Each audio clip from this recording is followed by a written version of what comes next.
This content is for kids. It's not for kids. Isn't that what I said? No, it's not for kids. If you are 13 years or younger, this is not for you. Do I have to kill somebody in order to actually make that point across? No, man, you don't have to kill no one. Wait a second. Oh, no. We return to our planet. The High Court may well sentence you to torture. He likes movies. We like movies. SeptumSin versus the world. SeptumSin versus the world. SeptumSin versus the world. SeptumSin versus the world. I'd buy that for $1.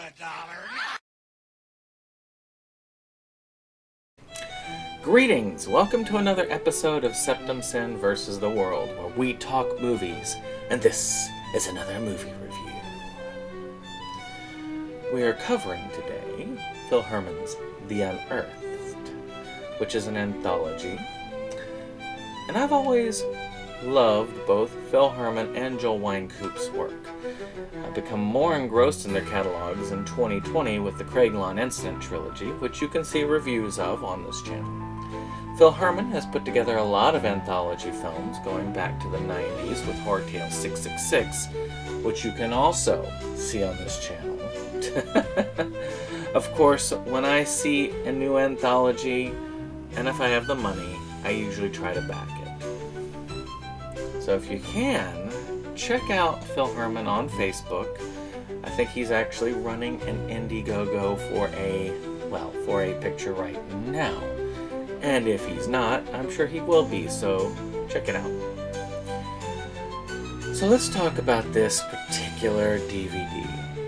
This has some really fun menus. I'm kind of excited to see the pop-ups with the crows moving and little effects here and there, and you have different backgrounds for different sections. This is great. This has a bunch of trailers on it, but not running prior to the film. So, in a way, I do like it because I hate when you have unskippable trailers in front because you gotta watch the same ones over and over again. But I do kind of like the ones where you can just hit the menu button and go, so you can have that feeling like you're in the theater. There's also an Amityville webcam trailer in it, which is my second directed feature film. This has still pictures from the various films behind the scenes, and some small behind the scenes and outtake features, as well as a rather in-depth product. I would still like to see subtitles available.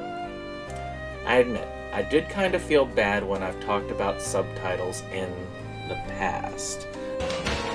I don't want to go on a rant here, but America's foreign policy makes about as much sense as Beowulf having sex with Robert Fulton at the First Battle of Antietam.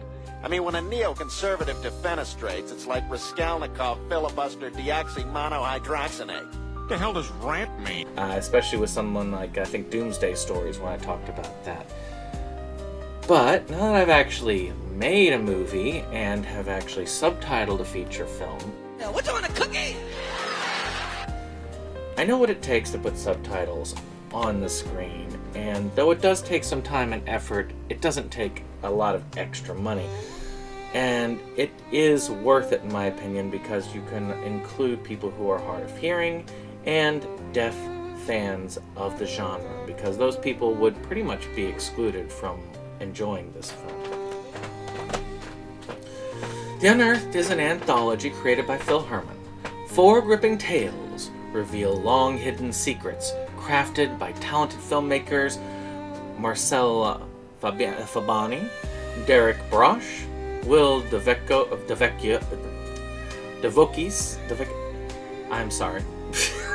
and James Panetta. Mysteries buried beneath the surface are about to come to life. I think going forward with anthologies, I'll try to break down each separately and give each one of the filmmakers their credit. If one particular short has bad acting, that doesn't mean the others will. And if one has spectacular story, it also doesn't necessarily apply to the rest. So this may be a bit of a rough run through, but I'm going to run into the order that they have listed here on the front, well actually on the back here, which would be Looking Towards the Skies, Highway Rivalry, The Ties That Bind, and Clean House. But for your information, the actual order is The Ties That Bind, Look Towards the Skies, Clean House, and Highway Rivalry. Just so you know.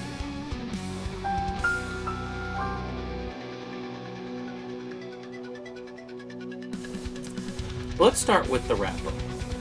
Every good anthology has a wraparound. In this wraparound, we have a gravedigger digging up the body of a mysterious woman that carries a book of tales. He sits down in his office and digs into those tales. Get it? Digs.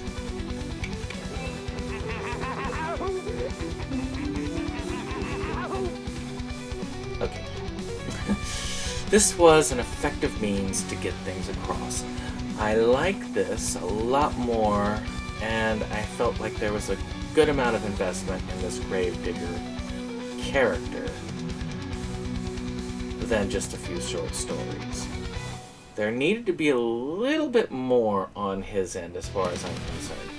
Yes, I know he's just the storyteller, but there's a lot of stuff going on. What's going on with the woman? I mean, there's a picture of her behind him. What's going on behind this book? Why is he doing this? And I guess we'll never know. But we'll say that this is better than the original digital copy I watched, which you can watch that review also, which is kind of my first impressions of it. But where it just kind of went to credits right before the last tale. At least that's what my copy did. I don't know about others, but my copy just stopped. There was nothing with the gravedigger after. After the Highway Rivalry, just went straight. So this actually does improve on that. It gives me a little bit of closure. At least he closes the book and walks away. But still, I'd like to see more. I think he's a cool character. He does interest me a lot, and I would love to know more about it. Now, as far as the acting in the wraparound, we've got some excellent work here. This character is suitably creepy. There's only one character that you have to do. He's got that kind of booming, echoing voice. And I think things just come across as needed. So, production design. Well, I love the costume design on the gravedigger. That combined with the makeup, it kind of has a little rotting area like where the eye is really well done. The setting was also suitably creepy. I think it's probably a green screen type setting, but it's still pretty well done, pretty great for as far as it's put together. In general, I thought it was kind of cool at the end. And finally, music. Well, the wraparound doesn't have a lot of music worth mentioning. I did enjoy the music for the credit crawl, and I guess I could add that to the wraparound because that's also included for all of the short films. I don't have facts to back this up. In the end, I think that the wraparound is effective, though I would love to have seen more from the wraparound. I don't have to. So let's start with a look towards the skies. A man returns home after a long absence, telling the family that aliens are coming and that he can only take a few people with him before they invade and destroy everything. This plot is very well written. It has a lot of little facets, and after I've sat down and watched it a few times, there's a little bit more than I was originally aware when I watched it. It has a few twists and little bits under the surface that show that this is far more complex than you might actually think, just as other than just an alien narrative. I'm not going to spoil the ending for you. I'm not going to spoil any of the twists because there's a lot of them. But I do feel like the way the characters act is a good way to move this plot forward. But let's talk a little bit about the acting in this short. This is pretty good acting when it comes to the micro-budget scene. I mean, I'd of course discount that TV reporter. He was pretty bad. I mean, you could have gotten a better one, I think. Still, I feel that the family did a great job, and the highlight on the abducted individual, the screams felt real. That PTSD traumatic quality is very realistic. Even the lack of emotions. This is kind of something, I mean, I do this sort of thing for a living. I see people with trauma for a living. And this is a lot how you get with people who've experienced trauma. The only thing is, with the kind of twist in the story, I do have a couple of questions as to whether this is, well, I can't say, because again, I might ruin it. But you'll see when you watch this. There's some oddities there that might discount the acting, because he does seem like he's definitely that person. He was really abducted there, and that does raise a few more questions than expected. The family did a good job. I thought overall the acting was good. Production design. So the majority was done in a house, which I can relate to that, especially with my own films. I had limited production sites. And the lighting was low, and they handled that really well. Low lighting can really screw up a film. If you don't have the right camera, if you don't know what's going on, the jittery of it, or it becomes very grainy. Most of the effects appear to be CG. I think this is the most CG that we see in this particular film.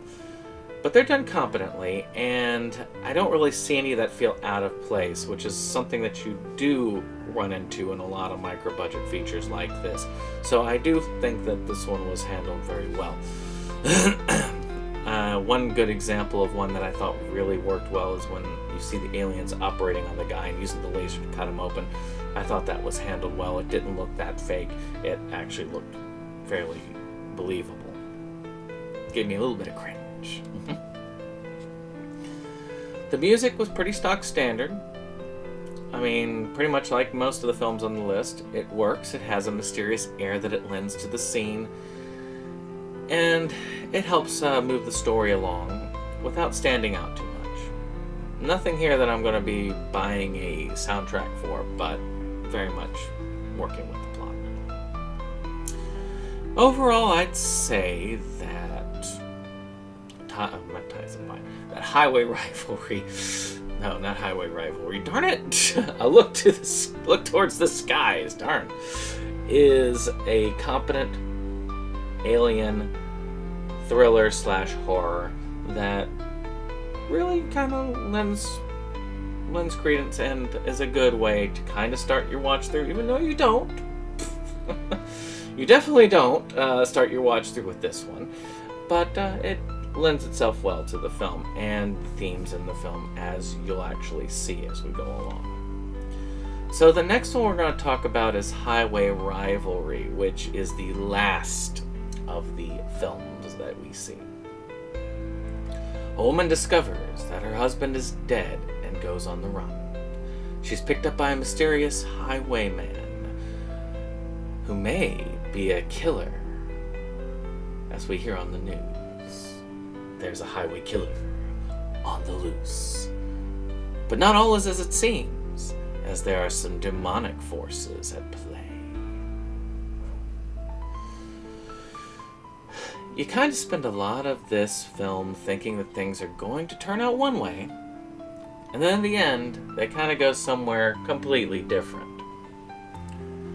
I love the interplay between the demonic forces that you see here, and it can be a little confusing at times, especially on the first watch, but nowhere near as much as I feel like it would be. I feel like they did a great job putting together this story. I like the twist.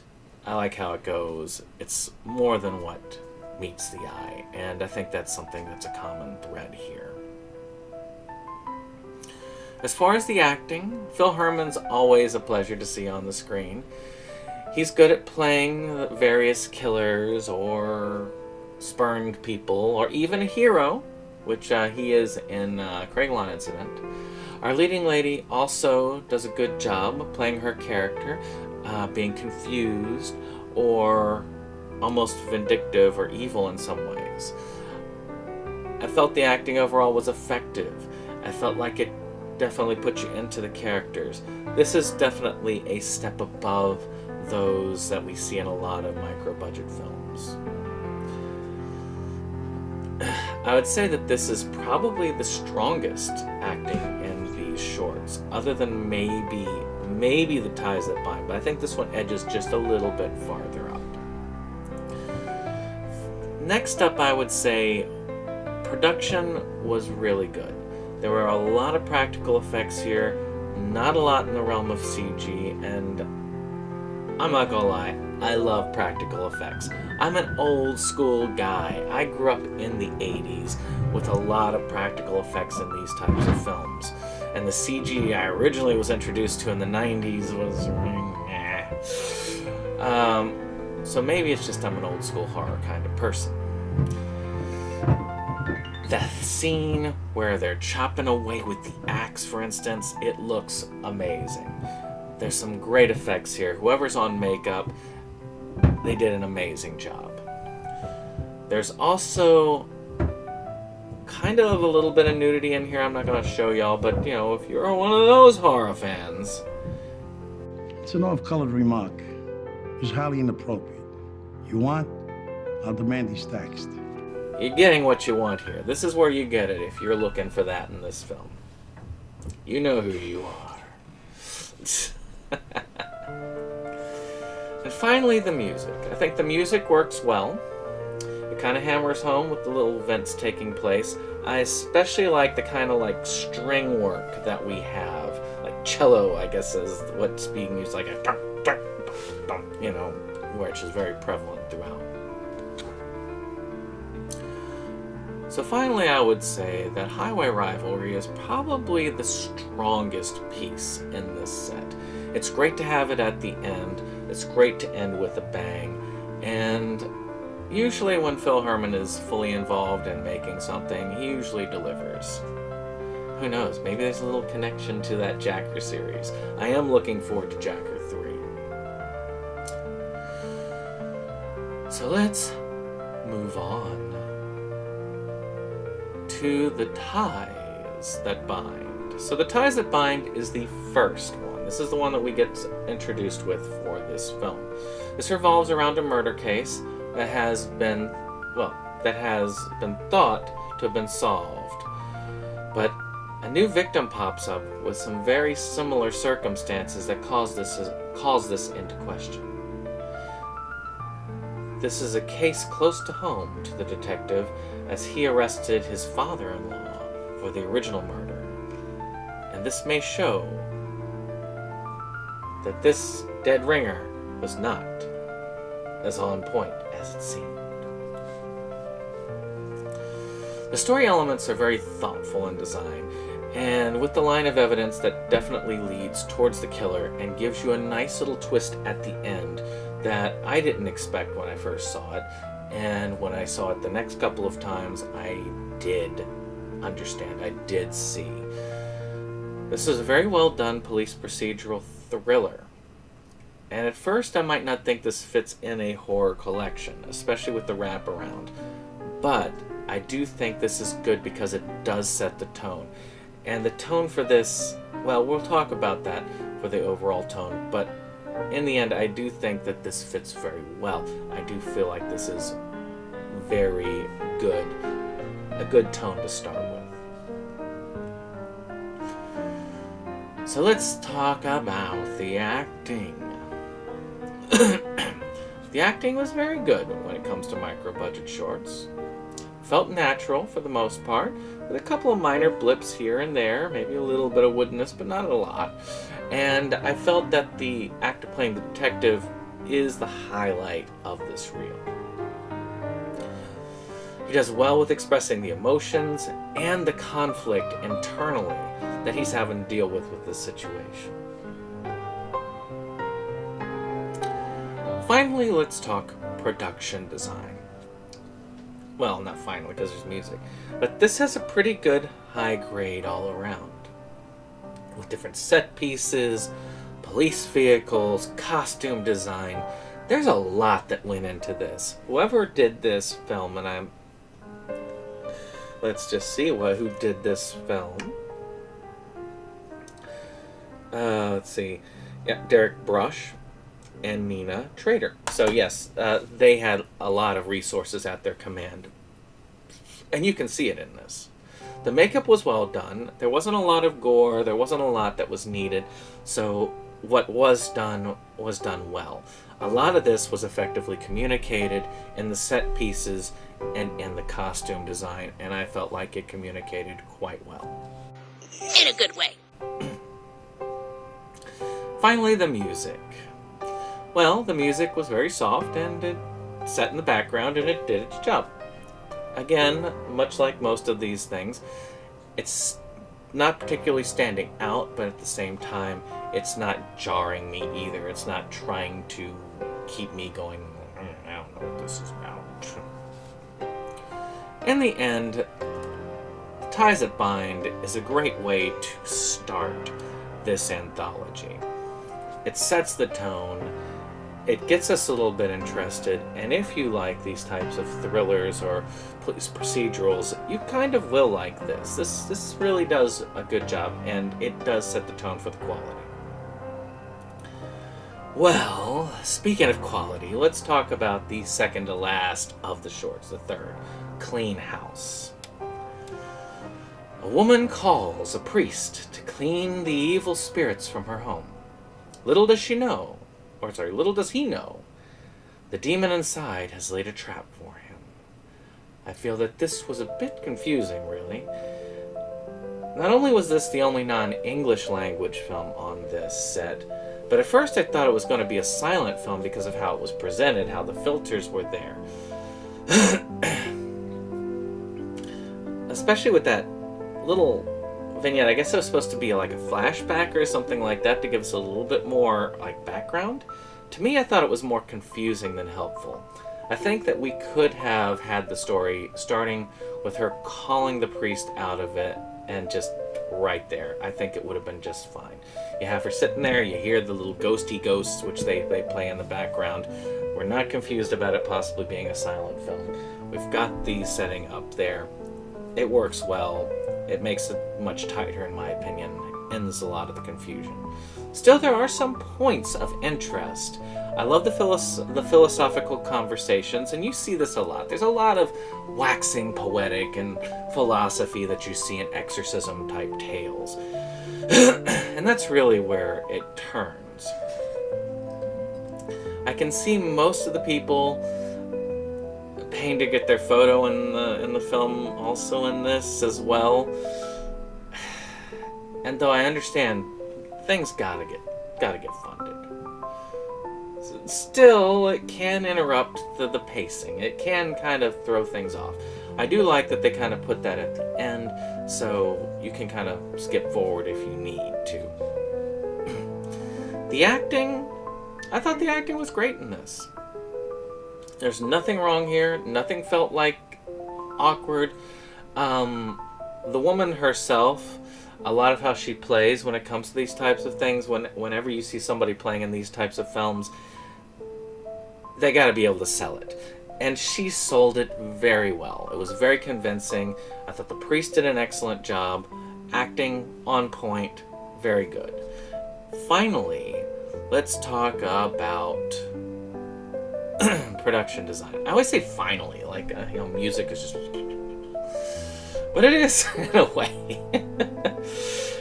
But the old filter, I guess, kind of works when it comes to show flashback, but I know I could do that myself if I wanted to. I mean, here.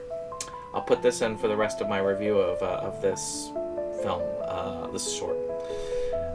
I mean, I feel like maybe you could have added a sepia tone like I've got right here.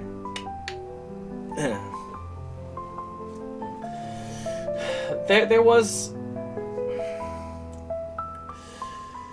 pretty good makeup, especially at the end. I kind of like the little flashing of the dark eyes and such like that. I can't show a lot of it because, again, it kind of gives away some of the twist, but I think it did what it needed to do. Finally, let's talk music. I think this would have been an effective silent film. I think part of this that bothers me is it was a confused narrative. And if this was kind of a silent film with this kind of piano music in the background, I think that this would have been a far more effective film. I feel like you just put up those little subtitles here, you work with it, you get it going. I think it would have sold for me. In summary, I think that this is the weakest of our pieces. I feel like it's the one that kind of stands out. It's the one that doesn't quite fit for me in the narrative. This one's far more horror than the rest. And in a way, in a horror anthology like we have here, that's a good thing. But not necessarily in this case, and I'm going to get to that very shortly. But first, let's remove that kind of filter. Back to modern times. So in summary, this is a fun anthology piece. I'd say if there was any tie that binds all the stories together, it would be the kind of twists and kind of twistiness and surprises that we have in the plots. Every single one of these had a twist ending. Some more predictable than others, but all of them had that little to it. Another one of these, I think, is the thriller aspect of it. Most of these, except for Clean House, were more thrillers than horror. I would have loved more from The Gravedigger, I'll admit. And I'm hoping to see more of this individual's work as I go. Matter of fact, I wouldn't mind seeing more of all of these individuals' works, just to see where they go. It has my interest up to look into this more. Of course, we end this, as we do, with not how I think. I think it's more important who would like this film. Because it's my belief, always, that films are art. And art is something that is different for everybody. This is going to be someone's favorite film.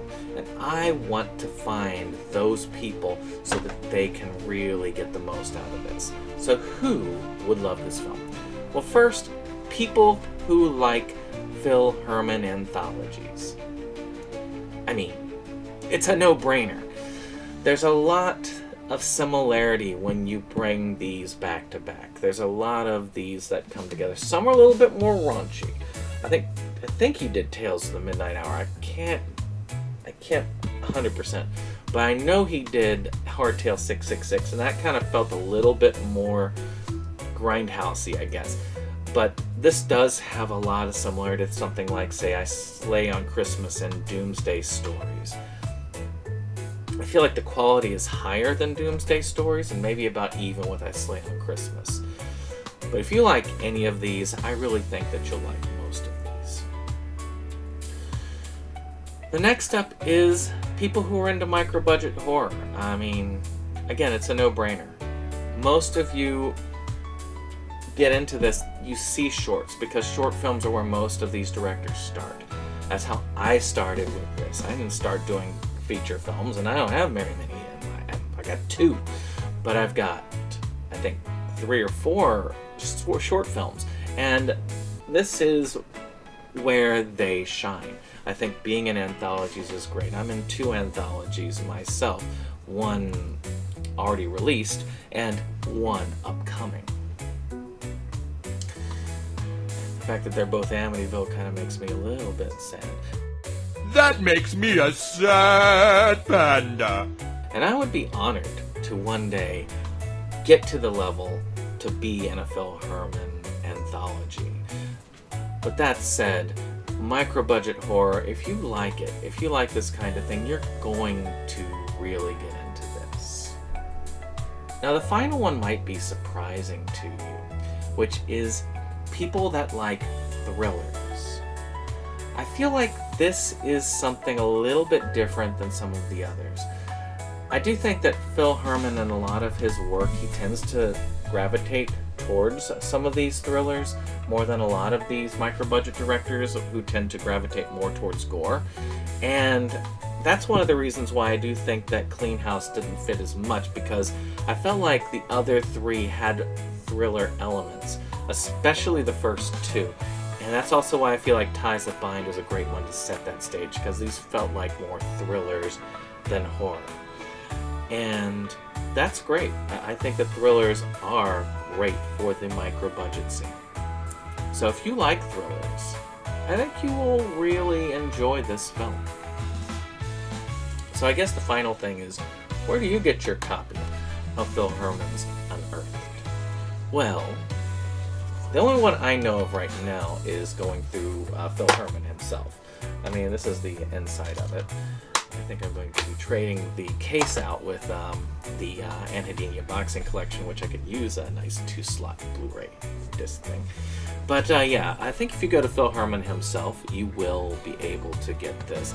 There may be some other ways. You may be able to approach some of the other directors for the short film as well, but he'd probably be the main source of this. If you can, if you think that you're one of these types of people, give some money. Supporting these filmmakers allows for extra creativity and kind of fights that stagnation that we tend to see in the bigger budget film realm. Well, I hope you've enjoyed this. If you did, hit that like, hit that subscribe, and share. But otherwise, we'll see you on the next one. Bye-bye.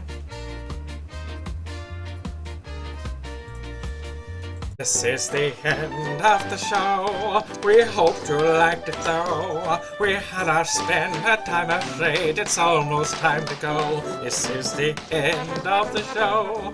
But we felt you'd like to know. A bunch of friends right to the end. Our link just down below. This is the end of the show. So help us let you know. 'Cause here's Jake to say the things we thought just couldn't go.